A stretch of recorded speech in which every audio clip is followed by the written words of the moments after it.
La cantidad de movimiento de un objeto es igual a su masa por su velocidad. Cuando no actúa ninguna fuerza exterior sobre un sistema, la cantidad de movimiento total es constante. Este principio se llama principio de la conservación de la cantidad de movimiento. La conservación del momento. Uno de los efectos del proceso a Galileo fue expulsar la revolución científica de Italia, que fue a parar en definitiva a la persona de Isaac Newton en Inglaterra. Pero en su camino hacia el norte se paró en Francia un cierto tiempo para visitar a René Descartes. No he dicho mucho sobre él hasta ahora, porque no quería poner el carro delante del caballo. Descartes sabía mucho de líneas rectas. Eso quizá no les parezca gran cosa.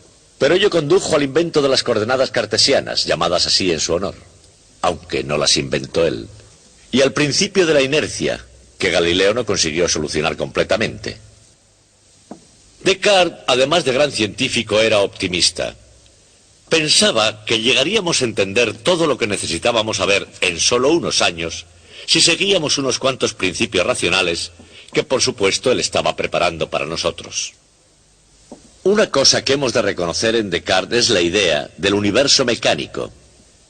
Es decir, un universo que cumpliese inexorablemente su destino siguiendo ciertas leyes mecánicas precisas, que funcionase igual que un reloj o como uno de esos exquisitos juguetes mecánicos que por aquel entonces solían fabricar.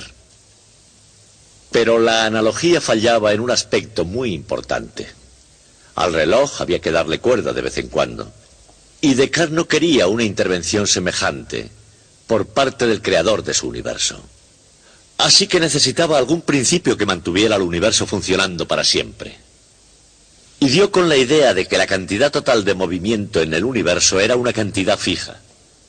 Si un cuerpo reducía su velocidad y se paraba, otro se aceleraría y comenzaría a moverse. Esa idea se convirtió de hecho en la ley de la conservación de la cantidad de movimiento. Y ese va a ser nuestro tema para hoy.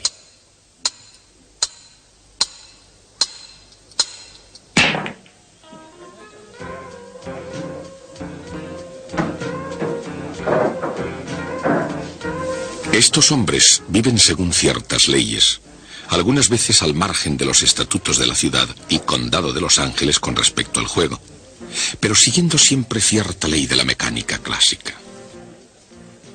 Se ganan la vida con el arte y la ciencia del billar americano.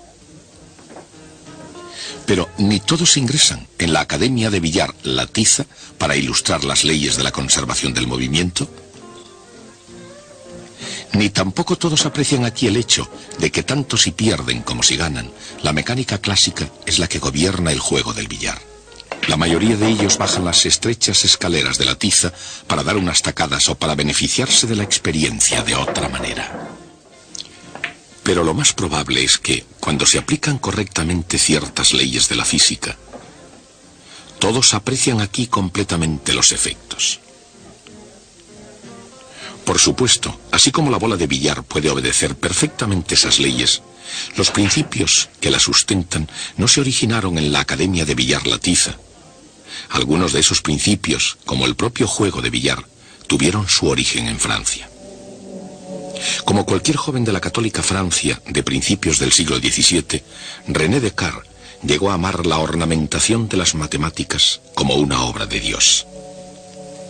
Amaba el poder de una discusión cuidadosamente razonada y el sentimiento glorioso cuando se podía entender un concepto en su totalidad.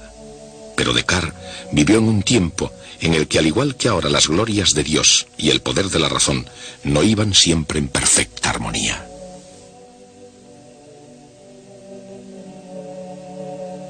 En 1600, cuando Descartes, con solo 4 años, acababa de empezar a acomodarse a la Europa que le rodeaba, un monje erudito llamado Giordano Bruno fue quemado en la hoguera, entre otras razones, por sus creencias en el sistema copernicano del universo. Descartes, de hecho, era como Galileo un copernicano, pero de modo distinto a Galileo, que fue juzgado en Roma por expresar sus ideas ante todo el mundo. Descartes ocultó la publicación de opiniones semejantes cuando contradecían la opinión de la Iglesia. Descartes es recordado por algunos eruditos como un cobarde hipócrita y por otros como un sincero, devoto y leal católico. Y en cuanto al mismo Descartes, probablemente recordaría lo que le había sucedido a Giordano Bruno. De todas formas, Descartes fue el primero en enunciar este principio.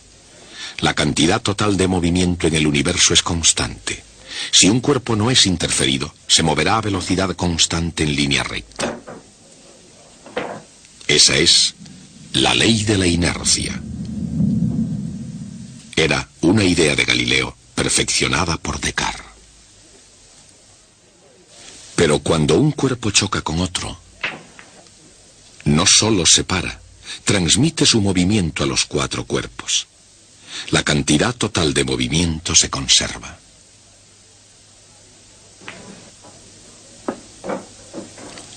Aunque Descartes fuera el primero, la esencia de su cantidad de movimiento, de hecho, fue expresada mejor por Isaac Newton.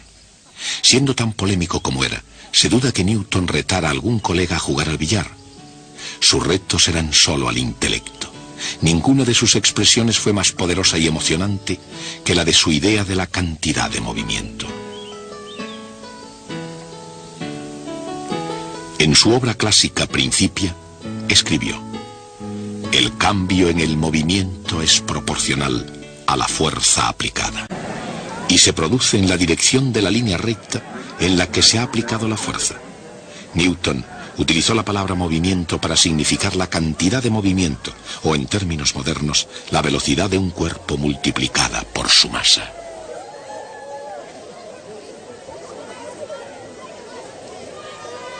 Newton, en su propio campo, prefirió expresar la mayor parte de sus convincentes ideas con ayuda de la geometría clásica, utilizando figuras geométricas y cocientes entre cantidades. Pero era lo suficientemente experto como para saber que sus leyes se podían expresar mediante ecuaciones diferenciales. Conforme a la segunda ley de Newton, la fuerza aplicada es igual al ritmo de cambio de la cantidad de movimiento. La segunda ley de Newton, emocionante, convincente, una idea con enorme impacto en todo el universo.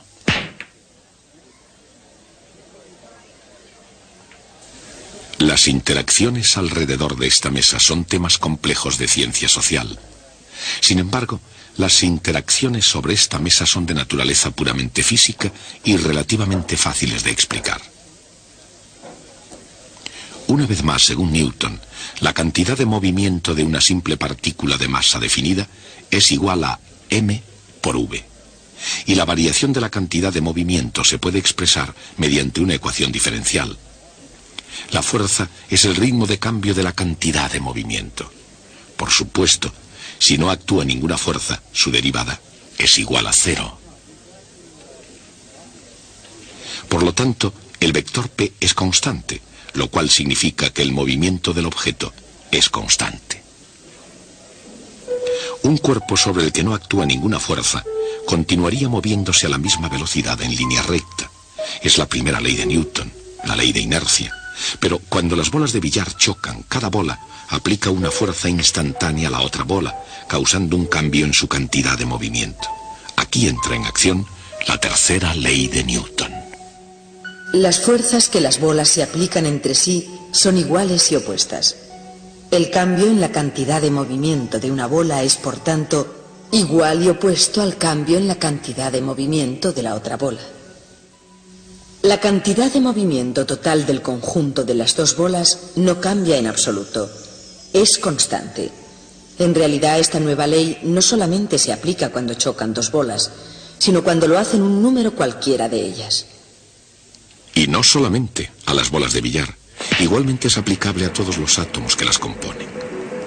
E incluso a las partes internas de cada átomo, electrones, neutrones y protones, hasta el último componente de la propia materia, siempre se conserva la cantidad de movimiento.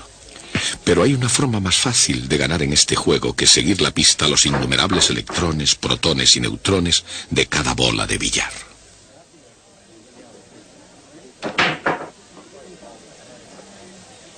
Aunque cada una de ellas esté compuesta por átomos y partes más pequeñas del átomo, aplicándose fuerzas iguales y opuestas entre sí, cada bola se comporta como si fuera un único cuerpo con toda su masa concentrada en un único punto.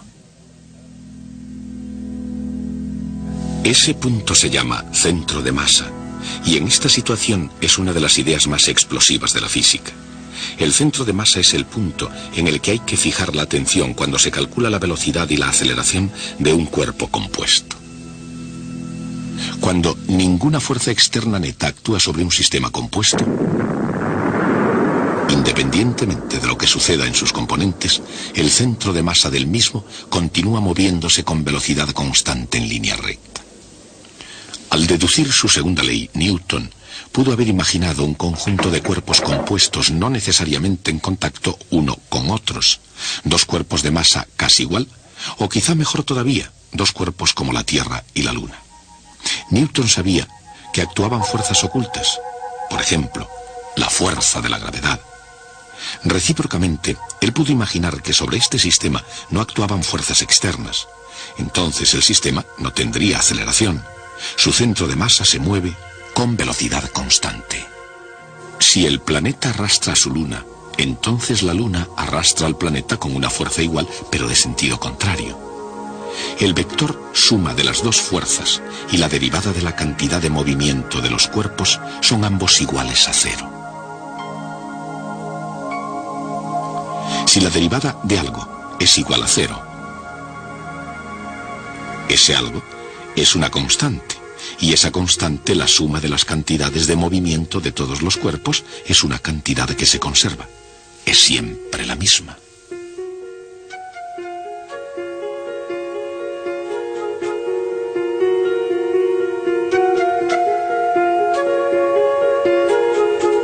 Esta ley se aplica a 2, a 3 o a más cuerpos en todo el universo, pasado, presente y futuro.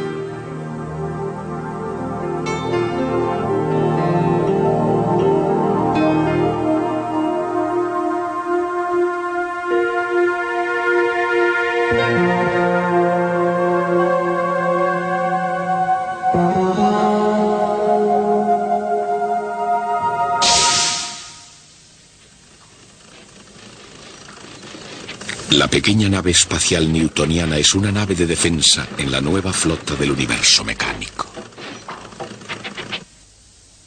¡Qué regordete! La nave newtoniana tal vez no sea la imagen de un sistema defensivo en la guerra de las galaxias, pero si se trata de mantener las leyes físicas del universo, ¿quién puede decir que no está preparada para esa tarea? Haciendo uso de la fuerza siempre que sea necesario, y desgraciadamente siempre lo es. Newtonia dispara un astroproyectil en defensa de las leyes del universo mecánico.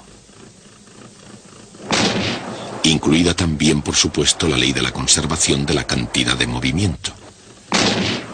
Newtonia retrocede. Esta acción y reacción no deben interpretarse como timidez ante el fuego. Al disparar, cuando el astroproyectil sale despedido, Newtonia retrocede porque la cantidad de movimiento total de cualquier sistema permanece constante. Veámoslo ahora de esa forma. Cuando el proyectil es disparado, va zumbando en una dirección mientras la Newtonia va zumbando en la otra, pero sin importar cuál sea la dirección, ni lo intrincado de sus sistemas, ni sus componentes específicos, continúa en juego la conservación de la cantidad de movimiento.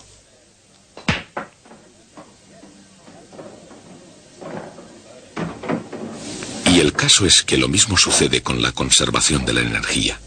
Y es así porque, aunque tome muchas formas, la energía, al igual que la cantidad de movimiento, se conserva siempre. Tanto si es en forma de energía potencial, U, como resultado de realizar un trabajo, W, de cambiar a energía cinética, K,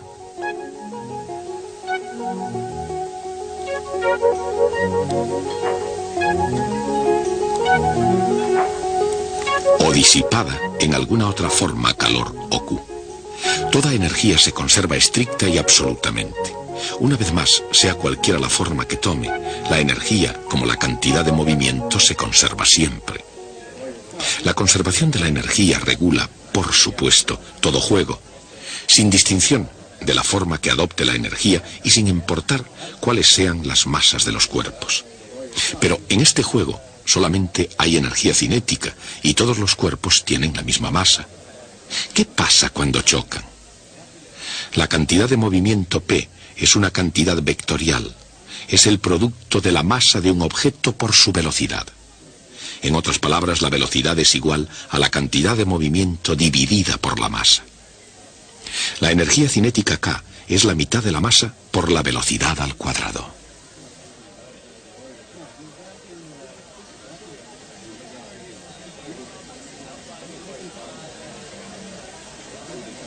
Por lo tanto, la energía cinética es P al cuadrado dividido por 2m. Todo esto revela uno de los grandes secretos, no solo de la naturaleza, sino de cómo ganar jugando al billar. Cuando una bola con cantidad de movimiento P sub 0 golpea a otra que está en reposo, solo hay dos resultados posibles. Después de la interacción, cada bola tiene una cantidad de movimiento P sub 1 y P sub 2. De acuerdo con la ley de la conservación de la cantidad de movimiento, la cantidad de movimiento inicial, P sub 0, es igual a la cantidad de movimiento final, P sub 1, más P sub 2. Esto es una cantidad vectorial. Los tres vectores forman un triángulo y en este caso un triángulo muy especial. Recuerden, en el choque entre bolas de billar la única forma de energía implicada es la energía cinética, prescindiendo de esa minúscula cantidad de calor que se genera en el choque. No solo se conserva la cantidad de movimiento, también se conserva la energía cinética. Dado que las masas son iguales, se verifica P sub 0 al cuadrado igual a P sub 1 al cuadrado más P sub 2 al cuadrado. Pero ese es el teorema de Pitágoras para los triángulos rectángulos, y como resultado P sub 1 es perpendicular a P sub 2. Dicho de otra forma, cuando una bola de billar golpea a otra que está en reposo, se separan en ángulo recto, y este es un resultado posible.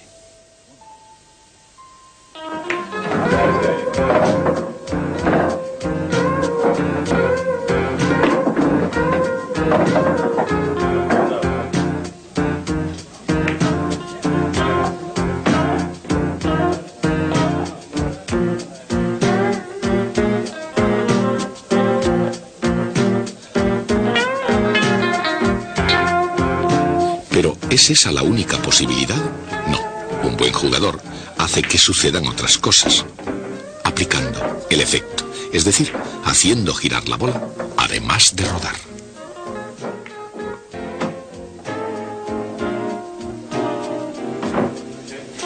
Pero incluso sin golpear con efecto, hay todavía una posibilidad más, una forma más de dar con el taco que evita que las bolas salgan en ángulo recto.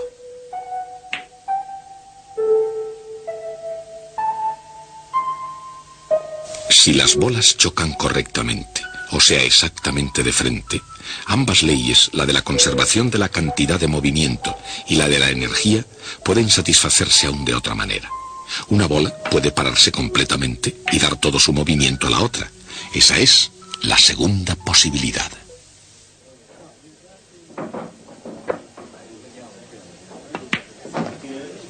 Esto fue exactamente lo que René Descartes quiso decir. Una bola da su movimiento a la otra. Se ha conservado la cantidad total de movimiento en el universo. Como teórico y como práctico, como filósofo y como matemático, René Descartes ayudó a poner los fundamentos de la ciencia.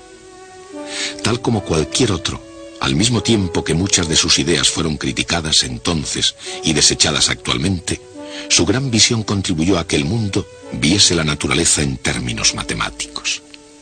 Más aún que Galileo, a decir verdad, Descartes vio la naturaleza y las matemáticas como algo inseparable. La ciencia natural debería deducirse de axiomas y ser completada manejando el álgebra. Esto empieza a ilustrar su esencial visión teórica.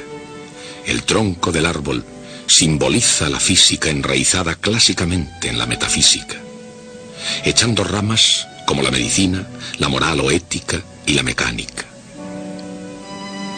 Descartes escribió: toda la filosofía es como un árbol cuyas raíces constituyen la metafísica, el tronco la física y las ramas son todas las demás ciencias, constituyendo tres grupos principales. En un marco así, Descartes comparó las ciencias a un árbol.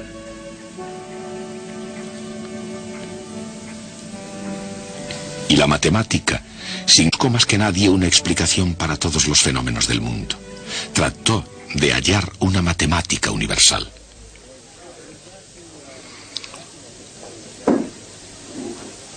Y en su búsqueda de lo ideal, encontró algo más práctico: la geometría analítica.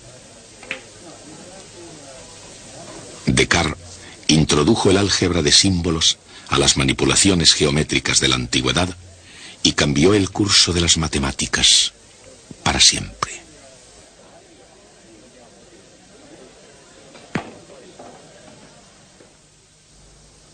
Hoy hemos visto nuestro primer ejemplo de una clase de proceso que es extremadamente importante en física. Dos partículas se juntan, interactúan de alguna manera y se vuelven a separar. A esto se ha llamado ingeniosamente un choque. En el mundo real también suele haber choques. Si no lo sabían, les sugiero que consulten con su agencia de seguros cuanto antes. Pero la pregunta es, ¿por qué son tan importantes para los físicos? Y la respuesta es que los choques son el único medio que tenemos para llegar a saber algo del mundo subatómico. Si yo quiero llegar a saber algo sobre el núcleo del átomo, el único medio que tengo para hacerlo es tomar dos de ellos, hacer que choquen y a ver qué pasa. Y eso es lo que están haciendo estos científicos en el laboratorio de radiaciones Kellogg de Caltech, el Instituto de Tecnología de California. En una aceleración de partículas ellos pueden crear choques entre partículas subatómicas, un proceso que investiga los más profundos secretos de la naturaleza de la materia. Pero no obstante, igual que todos los demás procesos de la naturaleza, conserva la cantidad de movimiento y la energía. El acelerador Caltech, como muchos otros en el mundo, hace chocar núcleos a altas velocidades para hacerlos influir mutuamente. Primero se crean iones negativos y se introducen en el acelerador. Ahí fuerzas eléctricas muy potentes, alcanzando literalmente millones de voltios, los aceleran hacia su objetivo.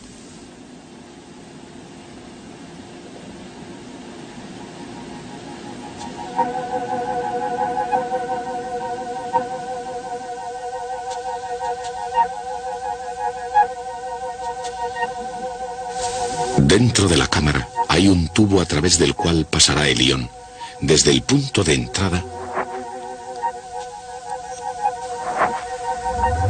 hasta el terminal de alto voltaje y más allá. Un ion negativo, un ion carbono en este experimento, comienza su viaje a lo largo del tubo.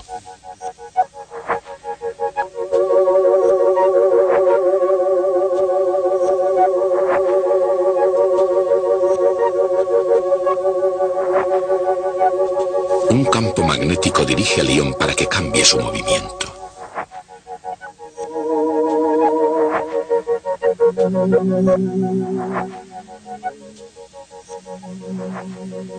Mientras otro campo lo mantiene en el centro del tubo.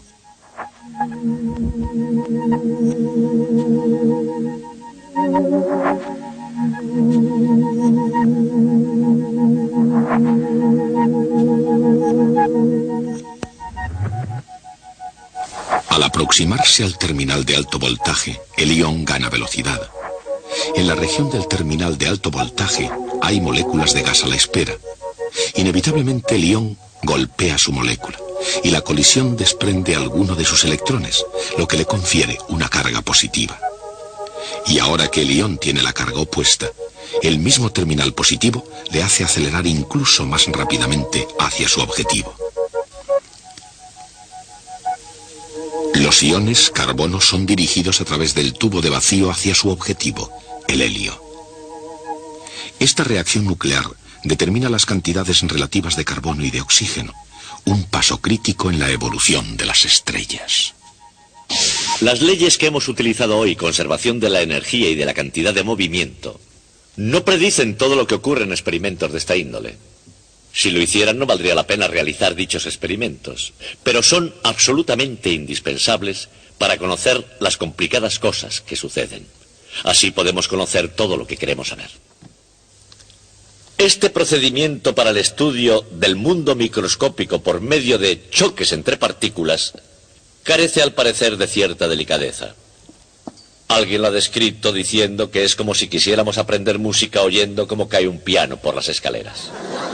Pero es el único modo que de momento tenemos para conocer qué sucede a los átomos y núcleos. Y por eso los choques son tan importantes para los físicos.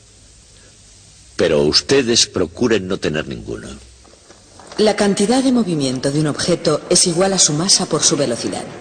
Cuando los cuerpos chocan, la cantidad de movimiento total permanece constante. La cantidad de movimiento de cualquier sistema en el que no actúen fuerzas exteriores se conserva siempre.